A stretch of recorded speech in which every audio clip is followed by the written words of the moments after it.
gonna tell you a story. First thing you don't understand is time doesn't work the way you think it does. Well, the oracle. I know what I was talking to. Welcome to the call. Alright, the blue moon regard. A blue moon refers to when a full moon appears for the second time in the calendar month. Ooh, learned that one.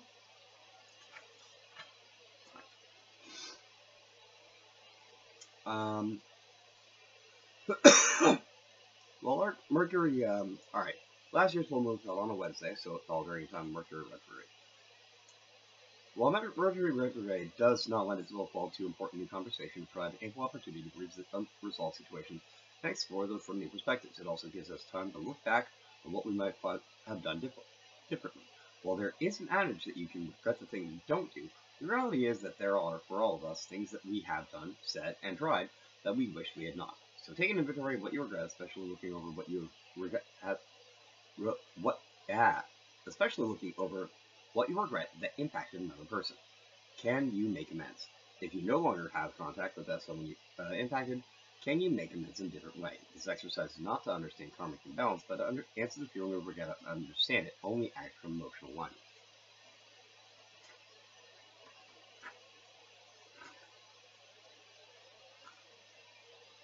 September moon, grief.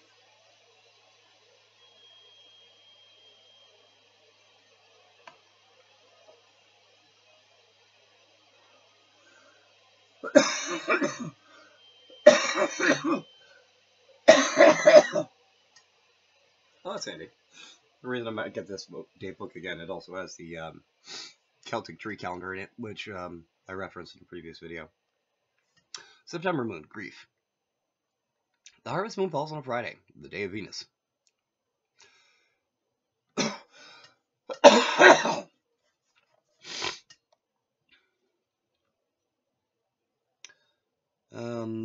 The Moon Lord refers to time in North America when farmers reap the grains in the field. In European folklore, this also meant a complicated time for the crop spirit, which sometimes resented the harvesting because that meant sacrificing its very life.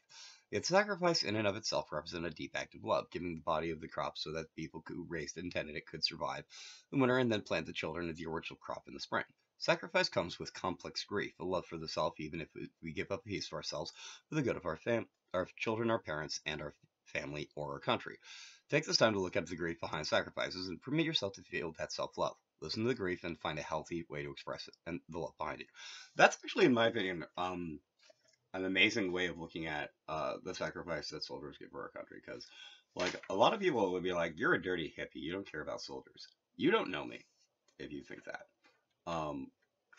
Some of my best friends are in the military, and I do not want them to have to be those who gave all.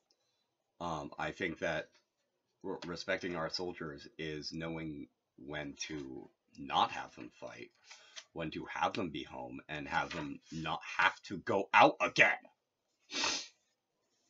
But that's just me. Anyway. October moon, lust. The hunter's moon, when hunting season begins in North America, falls on a Saturday, the day of Saturn, at least it did last year. The convergence of energy speaks to lust, a bundle of emotions that drives that, while often pleasurable, can also cause us to veer off course when mismatched with motivates those closest to us. It can manifest not only as sexual desire, but as lust for a result. Lust for results happens when you become too eager to see a goal or work has manifested, and you lose sight of and you lose sight of who your desire may impact. Just as a lover loses interest even when pursued too avidly, you can also lose what you seek to manifest. Examine what inspires your lust. Examine what inspires your desire to myth your karate too. Like, be careful with what you want to make real. Like, confirmation, amazing. But it also means make real, at least in Sanskrit. So, like, be careful what you're trying to make real.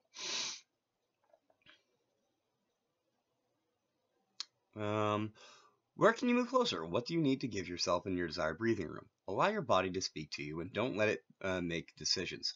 Allow it to show you the emotion lying underneath the lust. Often it's something much more complicated than primal want hidden in the layers.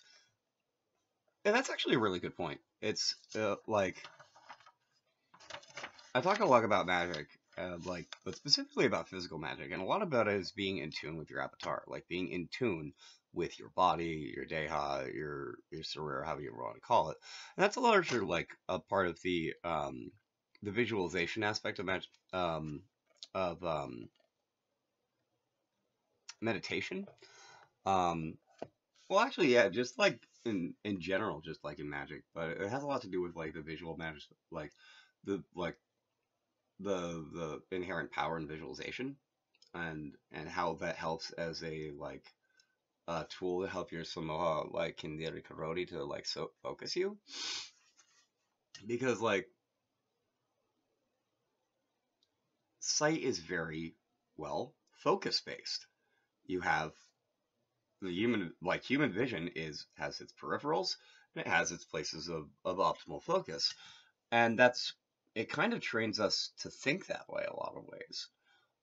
We have, our peripheral consciousness with the things that we're aware of in the back of our mind, Atha Mastika, if you will. They're like the deep brain, and then there's everything in the forefront, and like a lot of the forebrain is visual consciousness, a lot of the middle brain is auditory consciousness, and a lot of the back brain tends to be like body consciousness, in terms of like first, like second, I guess third.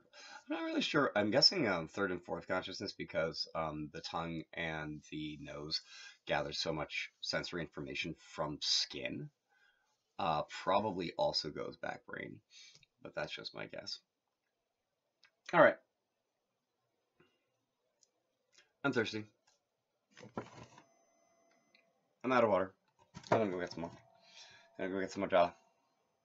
This is a code, gonna sing myself out for the moons of September and October. Wow, and then we'll move on to be finishing the year next video. Wait, bum, bum, and that's what you say. Hope you're having good out there in the week.